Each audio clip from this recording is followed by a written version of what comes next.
నమస్తే అండి అందరికీ. నేను మీ Madhavi Krishna. Welcome to my channel Madhavi Krishna's Navarasa Kathamalika Telugu audio stories. వినండి, వింటూనే ఉండండి ప్రతిరోజు సరికొత్త ఎపిసోడ్లని. ఈ కథలు కనుక మీకు నచ్చినట్లయితే తప్పకుండా లైక్ చేయండి. అలాగే నా ఛానల్ని సబ్స్క్రైబ్ చేసుకోవడం మర్చిపోకండి. ప్రేమిస్తే ఏమవుతుంది పార్ట్ 10. మీకు ఈ పెళ్ళి ఇష్టం లేనప్పుడు నన్నెందుకు చేసుకున్నారు? కోపంగా అడిగింది యామిని. ఆమెకి అత్తగారి మాటలు పదే పదే గుర్తొచ్చి రోషంతో మొహం ఎరుపెక్కిపోయింది. ఆవేశంతో గుండెలు కడలి తరంగాల్లా ఎగిసిపడుతున్నాయి. లోపం తనలో ఉన్నట్టు బయట ప్రపంచానికి చెప్పుకోవడం ప్రారంభించారు. కానీ అసలు విషయం తెలిస్తే ఏం చేస్తారు? అప్పుడే బట్టలు మార్చుకుని మంచం మీద వాలబోతున్నాడు శ్రీకాంత్. ఆమె నుంచి సూటిగా వచ్చిన ప్రశ్నకి ముందు తెల్లబోయాడు. కొద్ది క్షణాలలో తేరుకున్నాడు. సూటిగా ఆమె వైపు చూడడానికి ధైర్యం లేనట్టుగా ఎటో చూస్తూ నిలబడ్డాడు. మిమ్మల్ని అలా ఎటో చూస్తూ నిలబడితే నేను నోరు మూసుకుని కూర్చుంటాననుకున్నారా? విసురుగా అడిగింది. గదిలో మాటలు బయటికి వినపడతాయని కూడా లెక్క చేయలేదామె. ఆమె అలా రెట్టించడం అతనిలో అహాన్ని నిద్రలేపింది. విసురుగా ఆమె దగ్గరికి వచ్చాడు. ఆమె 2 భుజాలు పట్టుకుని తనకి దగ్గరగా లాక్కున్నాడు. అంత దగ్గర నుంచి అతన్ని చూస్తుంటే యామినికి భయంతో ఒళ్ళు జలధరించింది. దూరం నుంచి చూస్తే ఎంతో అమాయకంగా కనిపించే అతని కళ్ళు ఇప్పుడు క్రూరత్వం నిండి ఉన్నాయి. ఏదో కోపంగా తిరిగి 4 మాటలంటాడనుకుంది. కానీ ఇలా ఒంటి మీద చెయ్యేసే వరకు వస్తుందనుకోలేదు. వెన్నులో నుంచి వణుకు మొదలయ్యింది. తన చేతుల్లో చిగురుటాకులా వణికిపోతున్న ఆమెను చూడగానే అతని పెదవులపై చిరునవ్వు వెలిసింది. కానీ ఆ నవ్వులో ప్రేమ, దయ, స్నేహం లేవు. బాణం తగిలిన జింకను చూసి నవ్వే వేటగాడి నవ్వులా ఉంది. ఇప్పుడు అడుగు, ఏమడుగుతావో? ఈ పెళ్ళి ఎందుకు చేసుకున్నాననే కదా? గతిలేక. విసురుగా ఆమెని పక్కకి తోసి అసహనంగా అటూ ఇటూ తిరగడం ప్రారంభించాడు. ఒక పక్కకి పడిపోయిన యామిని నెమ్మదిగా లేచి నిలబడింది. నేనెంత నలుగుతున్నానో నీకేం తెలుసు? నాకు నువ్వంటే అసహ్యం. అది మాత్రం బాగా గుర్తుపెట్టుకో. ఆమె వైపు 2 అడుగులు వేసి కఠినంగా అన్నాడు. ఆమె ముడుచుకుపోయినట్టుగా ఒకవైపుకు వంగి నిలబడింది. అదేమీ గమనించలేదతను. తనలో తాను మాట్లాడుకుంటున్నట్టు చెప్పుకుపోతున్నాడు. నీ స్థానంలో ఉండవలసిన వేరే వ్యక్తి అక్కడ బాధపడుతుంటే నువ్వు ఇక్కడ నా భార్య హోదాలో సుఖాలు అనుభవిస్తున్నావు. అంతవరకు అనుమానంగా మిగిలిన ఆలోచన నిజమై చెవుల పడగానే ఆమె హృదయం ముక్కలైపోయింది. అంతవరకు పెద్దగా ఏమీ ఆశలు లేవామెకి. ఇష్టం లేకుండా పెళ్లి చేసుకున్నా సర్దుకుపోవడానికే ప్రయత్నించింది. కానీ ఏమన్నాడతను? అన్ని సుఖాలు తననుభవిస్తోందా? జైల్లో ఖైదీలా బ్రతకడం సుఖమా? నవ్వుతూ మాట్లాడడం పక్క నుంచి అసలు పలకరించే దిక్కేలేని మనిషి ఏం సుఖపడుతున్నట్టు? ఆమె ఆగ్రహం అవధులు దాటింది. చూడండి, నేనేం సుఖపడుతున్నానో నాకు తెలుసు. మీకు ఈ పెళ్ళి ఇష్టం లేకపోతే సరే, కానీ ప్రతి 3 నెలలకు ఒకసారి ఈ ప్రహసనం ఎందుకు? నిజం చెప్పండి, లేదంటే నేనే చెప్పవలసి వస్తుంది. పక్కలు వేరైనప్పుడు పిల్లలు ఎలా వస్తారని. అంతేకాదు, అవసరమైతే పూజలు, వ్రతాలు కాదు, డాక్టర్ దగ్గరికి వెళ్దామని చెప్తాను. ఒళ్ళు తెలియని ఆవేశంలో నోరు జారిందని మాట బయటికి వచ్చాక తెలిసింది. సినిమాలు చూసినప్పుడు అనుకునేది తను, పిచ్చివాళ్లలా విలన్లకి చెప్తారేంటి వీళ్ళు తాము చేయబోయే పనిని అని. కానీ ఇప్పుడు తను చేసింది మాత్రం ఏమిటి? చేతులు కాలాక ఆకులు పట్టుకుని ఏమిటి ప్రయోజనం? కానీ యామిని అనుకున్నట్టు కాలడంతో వదిలితే ఆకులు పట్టుకోవడానికైనా అవకాశం ఉంటుంది, సరైన సమయంలో నిప్పు ఆర్పగలిగితే. అందుకు అవకాశం లేకపోతే ఏం మిగులుతుంది? బూడిద తప్ప. ఇప్పుడు ఆమె పరిస్థితి అలానే అయ్యింది. ఒక్కసారిగా జింక మీదకి ఉరికే పులిలా ఆమె మీదకి దూకాడు. ఆమె చుట్టూ దొరకబుచ్చుకున్నాడు. ఏంటే వాగుతున్నావు? డాక్టర్ దగ్గరికి వెళ్తావా? ఏం చేస్తావు? ఏం చెప్తావు? పెళ్ళై ఏడాదైనా నేను ఇంకా కన్యనే అని ఏడుస్తూ చెప్తావా? అయితే విను, నిన్ను చూస్తే నాకు అసలు మూడ్ రాదని నేను చెప్తాను. నువ్వు ఒక ఫ్రిజిటివని నేను ఊరువాడ టముకేసి చెప్తాను. అప్పుడేం చేస్తావు? కసిగా ఆమెని మంచం మీదకి తోసి ఆమె మీద పడుతూ అన్నాడు. ఆమెకి గుండెల్లో నుంచి దుఃఖం తన్నుకొచ్చింది. నాథచరామి అంటూ పెళ్లి ప్రమాణాలు చేసిన మనిషి ఇలా రాక్షసంగా ప్రవర్తిస్తుంటే ఆమెకి మతిపోయింది. అతని కింద కర్కసంగా నలిగిపోతున్నా అరవాలని కానీ అతన్ని పక్కకి తొయ్యాలని కానీ ఆమెకి తోచలేదు. నిస్సహాయంగా పడి ఉంది. మరు నిమిషం ఆమె మంచంపై నుంచి కిందకి దొర్లింది అతను తోసిన తోపుకి. ఏం జరిగిందో తెలుసుకునేలోపు అతను విసురుగా బయటికి వెళ్ళడం, వీధి తలుపు తెరుచుకుని మూసుకోవడం క్షణాల్లో జరిగిపోయాయి. అంతవరకు వింటున్న శ్రోతలు ముగ్గురు నిర్విణ్ణులైపోయారు. కావ్య ఒక్క ఉదుటిన యామిని వద్దకొచ్చి ఆమెని కౌగిలించుకుంది. యామిని ఎంత బాగా పెరిగిందో కావ్యకి తెలుసు. తండ్రి కొంచెం స్ట్రిక్ట్ అయినా కానీ ఆమె అడిగినదేది కాదనకుండా చేశారు, బయటికి వెళ్ళి చదువుకోవడంతో సహా. కానీ పెళ్లి విషయానికి వచ్చేసరికి తల్లిదండ్రులు ఎందుకంత పట్టుబడతారు? అసలు జీవితాంతం కలిసి ఉండవలసిన వ్యక్తిని గురించి ఎలా తెలుస్తుంది? కావ్య కూడా వెక్కి వెక్కి ఏడుస్తుంటే విహారీ నిలువెల్లా ఊగిపోయాడు కోపంతో. విసురుగా లేచి నిలబడి దెబ్బతిన్న పులిలా పచారులు చేయసాగాడు. కానీ శరత్చంద్ర మాత్రం కామ్గా ఉన్నాడు. అతని మొహంలో ఎటువంటి భావం లేదు, అలాగని భావరహితంగా కూడా లేదు. తుఫాన్ ముందు ప్రశాంతతలో ఉంది అతని మొహం. నెమ్మదిగా లేచి కిచెన్లోకి వెళ్ళి 4 గ్లాసుల్లో చల్లటి మంచినీళ్ళు పోసి తీసుకొచ్చాడు. కావ్య భుజం మీద చెయ్యి వేసి స్నేహపూరితంగా నొక్కాడు. కావ్య ఒక గ్లాస్ అందుకోగానే ట్రే టేబుల్ మీద పెట్టి యమున ముందు మోకాళ్ళ మీద కూర్చున్నాడు. ఆమె తలెత్తి అతని వంక చూడలేదు. అతను మౌనంగా ఆమెకి గ్లాస్ అందించాడు. అతను ఒక్క మాట మాట్లాడలేదు, ఓదార్పు మాట కానీ కోపంగా కానీ. ఆమె తన ఒళ్ళో చేతులు పెట్టుకుని తల వంచుకుని కూర్చుంది. గ్లాస్ అందుకోలేదు. అతను ఓర్పుగా అలాగే గ్లాస్ ముందుకు జాపి కూర్చున్నాడు. 2 నిమిషాల తర్వాత ఇక తప్పదన్నట్టుగా అందుకుని గబగబా తాగేసింది. ఆమె చేతుల్లో నుంచి గ్లాస్ అందుకుని మరొక గ్లాస్ అందించాడు. మారు మాట్లాడకుండా అందుకుని తాగేసింది. తనకంత దాహంగా ఉందని గుర్తించలేదామె అంతవరకు. థ్యాంక్ యూ, పెదవులు విడకుండా చిన్నగా చెప్పింది. అతను చిన్నగా తల పంకించి లేచి మిగిలిన గ్లాస్ విహారీ చేతిలో పెట్టాడు. ఆ అమ్మాయి అంత బాధలో ఉంటే నీకు కోపం రావడం లేదా అని అనబోయి అతని కళ్ళలోకి చూశాడు విహారీ. అతని మాటలు నోట్లోనే ఆగిపోయాయి. శరత్చంద్రకి సాధారణంగా కోపం వచ్చేది చాలా తక్కువ. వచ్చిన అరిచే అలవాటు అతనికి లేదు. చాలా దగ్గర వాళ్ళకి తప్ప అతని కోపం తెలీదు. ఇప్పుడు అతని కళ్ళు తన కడుపులో అగ్నిపర్వతాన్ని దాచుకుని పైకి గంభీరంగా ఉండే సముద్రంలో ఉన్నాయి. పోటెత్తే సముద్రంలోని అలల తాకిడిలో ఉధృతం మామూలు వ్యక్తులకు తెలీదు, సముద్రాన్ని చదివిన వాళ్ళకి తప్ప. విహారీ ఒక్క క్షణం వణికాడు శ్రీకాంత్ పరిస్థితిని తలుచుకుని. అంతవరకు కోప్పడిన వ్యక్తి మీద జాలిపడ్డాడంటే అతన్ని శరత్చంద్ర అనే సునామీ నుంచి ఎవరూ రక్షించలేరనేగా అర్థం.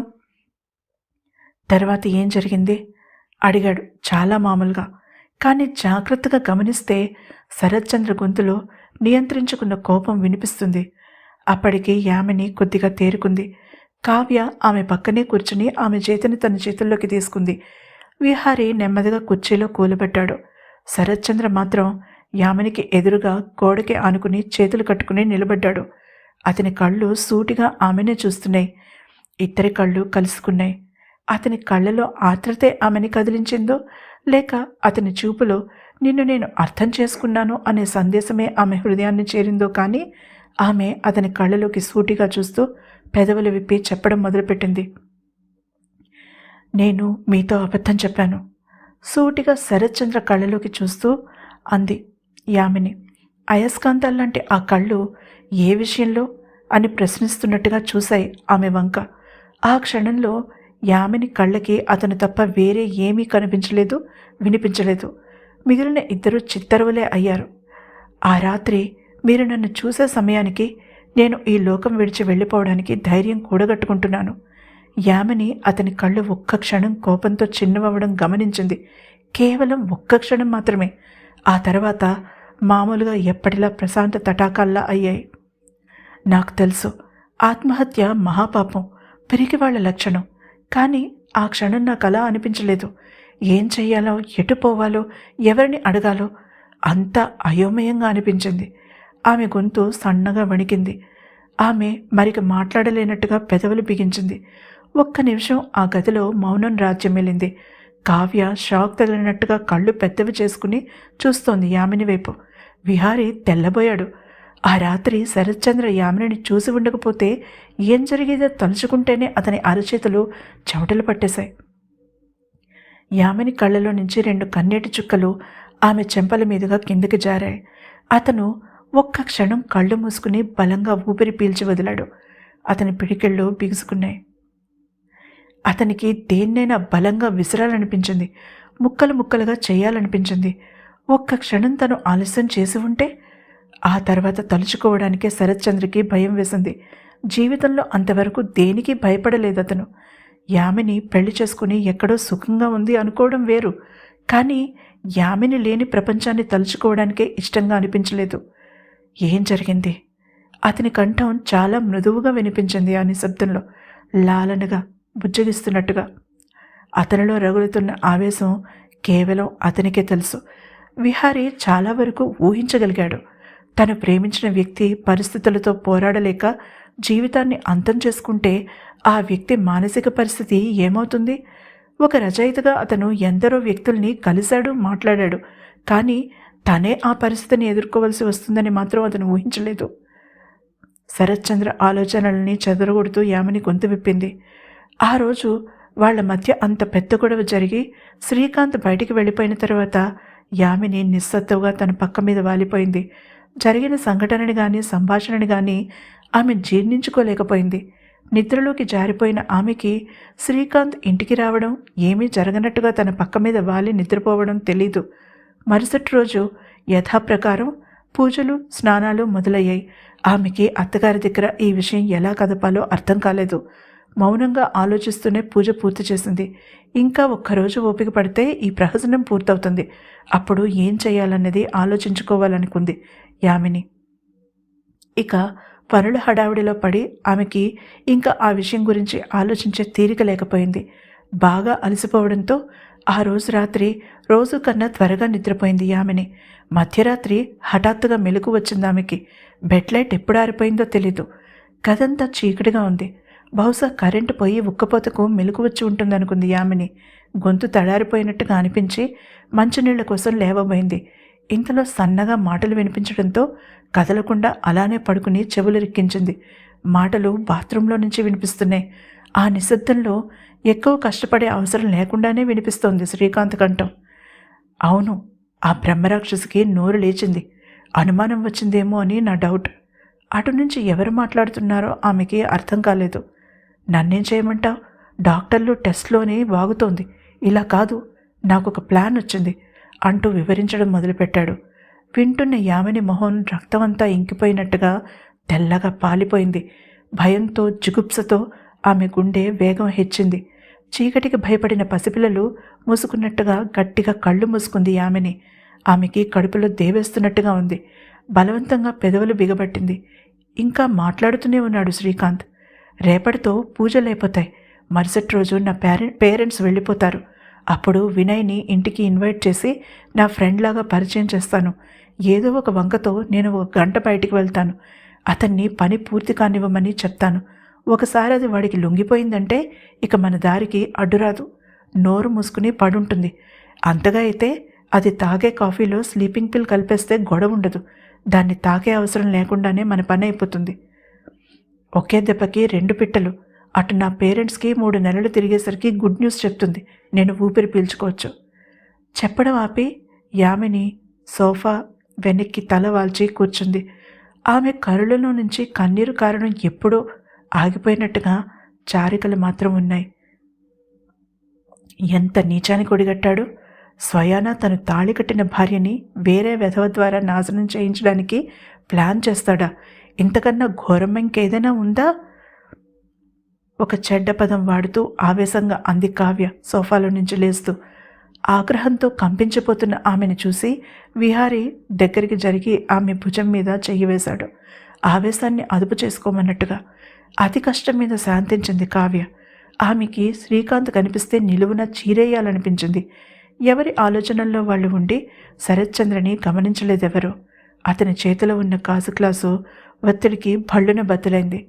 రక్తసిక్తమైన శరత్చంద్ర చేతిని చూడగానే యామిని ఒక్క ఉదుటిన సోఫాలో నుంచి లేచి అతని దగ్గరికి చేరుకుంది. అతని అరచేతి కింద తన చేతిని ఆసరాగా పెట్టి మరొక చేత్తో అతని చేతిలో పగిలిన గ్లాసు ముక్కలని సున్నితంగా ఒక్కొక్కదాన్ని తీసి ఒత్తికగా ఒక పేపర్ మీద పెట్టింది. నాతో రండి అంటూ అతన్ని కిచెన్లో సింక్ దగ్గరికి తీసుకువెళ్ళింది. నెమ్మదిగా అతని చేతిని ట్యాప్ కింద పెట్టి నీటిని చిన్న ధారతో వదిలింది. కావ్య, విహారీ ఒకరి మొహం ఒకరు చూసుకోవడం వారిద్దరిలో ఎవరూ గమనించలేదు. ఆవేశం ప్రమాదమని తెలీదా మీకు? అతని అరచేతిని తన చూపుడు వేలితో సున్నితంగా రాస్తూ అడిగింది. చిన్న చిన్న గాజు పెంకులున్నాయేమో అని పరీక్షగా చూస్తూ అతను తనకు బాగా దగ్గరగా నిలబడినట్లు ఆమె గమనించలేదు. ఆమె వెచ్చని స్పర్శలో అతనికి నొప్పి తెలియలేదు. కొంచెం ముందుకు వంగి తన చేతిని కళ్ళు చిట్లించి చూస్తోంది ఆమె. ఏమీ లేవని నిర్ధారణకొచ్చాక తృప్తిగా తల పంకించి అతని వైపు చూసింది. అతను తన వైపే కన్నార్పకుండా చూస్తూ ఉండడంతో గతుక్కుమంది. నువ్వు చనిపోవాలనుకునే ముందు కనీసం ఒక్కళ్ళంటే ఒక్కళ్ళు కూడా నీ కళ్ళ ముందు రాలేదా? మృదువుగా అడిగాడు. ఆమె ఒక్క క్షణం నిర్ఘాంతపోయింది. ఏమని సమాధానం చెప్తుంది అతనికి? పెళ్ళి అనే ఛత్రంలో ఇరుక్కుని అందరినీ వదిలేసిందని చెప్తుందా, లేక తన తల్లిదండ్రుల మీద నమ్మకం లేదని చెప్తుందా? అప్రయత్నంగా అతని చేతిని వదిలేసింది. అతను చిన్నగా నవ్వి కిచెన్ కబోర్డ్లో పై అరలో ఉన్న ఫస్ట్ ఎయిడ్ కిట్ తీసి చేతిని యాంటీసెప్టిక్ లోషన్తో క్లీన్ చేసుకున్నాడు. దాని మీద క్రీమ్ రాసి కాటన్ పెట్టి బ్యాండేజ్ కట్టుకోబోతుండగా అప్పుడే స్పృహలోకి వచ్చిన దానిలా అతని వద్దకు వెళ్ళి అతని చేతి నుంచి అందుకుని తాను కట్టడం ప్రారంభించింది. శరత్చంద్ర మామూలుగానే పొడుగు, సన్నగా ఉండడంతో మరింత పొడవుగా కనిపిస్తాడు. అనుకోకుండానే అతనికి మరింత చేరువుగా రావడంతో అతని వెచ్చని ఊపిరి ఆమె నుదుటిని తాకి చక్కిలిగింతలు పెడుతోంది. ఆమె ఒక అడుగు వెనక్కి వేసింది. అతను ఒక అడుగు ముందుకు వేశాడు. అది డ్యాన్స్ స్టెప్లా అనిపించేసరికి ఆమెకి నవ్వొచ్చింది. నాకు నొప్పిగా ఉంటే నీకు నవ్వొస్తుందా? సీరియస్గా అడిగాడు. కానీ అతని కళ్ళు నవ్వుతున్నాయి. ఆమె ఒక్క నిమిషం కంగారు పడింది. తర్వాత తడుబాటును సర్దుకుంటూ అతని కళ్ళలోకి చూసింది. మీరు నా ప్రశ్నకి జవాబు చెప్పలేదు. అతను నీళ్ల స్టవ్ మీద పెట్టాడు టీ కోసం. ఆవేశంలో ఎదుటి వ్యక్తికి హాని కలిగించే కన్నా మనకు మనమే హాని చేసుకోవడం మంచిదని ఈరోజే నేర్చుకున్నాను. ఆమె వైపు చూడకుండా జవాబిచ్చాడు. చెళ్లను కొట్టినట్టయింది ఆమెకి. విసురుగా అక్కడి నుంచి వెళ్ళబోయింది. నేను జవాబిచ్చాను, నాకు నీ జవాబు కావాలి. టీ పొడిని నీళ్లలో వేస్తూ అన్నాడు. ముందుకు పడబోయిన అడుగు మధ్యలోనే ఆగిపోయింది. ఆమె అతని వైపు తిరిగింది. ఏం జవాబు కావాలి మీకు? గొంతులోకి కఠినత్వాన్ని తెచ్చుకుంటూ అడిగింది. అతను తన ప్రశ్నని రిపీట్ చేశాడు. లేదు, నాకెవ్వరూ గుర్తురాలేదు. బ్రతుకు మీద తీపిని పుట్టించే వ్యక్తులెవరూ నా జీవితంలో లేరు. అదే టోన్లో చెప్పింది. గుడ్ అన్నాడు చాలా యథాలాపంగా. ఆమెకి రక్తం మరుగుతోంది కోపంతో. అంటే ఏమిటి మీ ఉద్దేశం? అతని దగ్గరికి వచ్చి అడిగింది విసురుగా. అతనికి కావలసినదదే. కళ్ళలో జీవితం పట్ల నిరాసక్తత కాదు ఆమె కళ్ళలో ఉండవలసింది. దేన్నైనా ఎదిరించగలిగే ధైర్యం, లేదా కనీసం కోపం. నీ జీవితంలో వేరే ఎవరైనా ఉన్నారేమో నీ భర్త కాకుండా, వాళ్ళని ఎలా దూరం పెట్టాలా అనుకుంటున్నాను. లేరని చెప్పావుగా అంటూ వివరించాడు. ఆమె కోపం నశాలానికి అంటింది. నా జీవితం నా ఇష్టం, మధ్యలో మీరెవరు నిర్ణయించడానికి, నా గురించి ఆలోచించడానికి? ఎరుపెక్కిన కళ్ళతో అడిగింది. నీ జీవితం 4 రోజుల క్రితం నువ్వు అంతం చేసుకోవాలనుకోవడంతో నీ చేతుల్లో నుంచి జారిపోయింది. నేను కాపాడాను గనుక నీ జీవితం ఆ క్షణం నుంచి నాది. నీ భర్తది కాదు, నీ తల్లిదండ్రులది కాదు, కనీసం నీది కూడా కాదు. కేవలం నాది, ఇంకెవరిది కాదు అని తాపీగా టీ కప్పులలో పోసి కప్పులు ట్రేలో పెట్టి చిన్నగా విజిల్ వేస్తూ హాల్లోకి నడిచాడు. ఆమె తెల్లబోయి అతను వెళ్ళిన వైపే చూస్తూ నిలబడిపోయింది. తర్వాత ఏం జరిగిందో తెలుసుకోవాలంటే తప్పకుండా తర్వాత ఎపిసోడ్ని వినండి. ఈ ఎపిసోడ్ కనుక మీకు నచ్చినట్లయితే లైక్ చేయండి, అలాగే నా ఛానల్ను సబ్స్క్రైబ్ చేసుకోండి.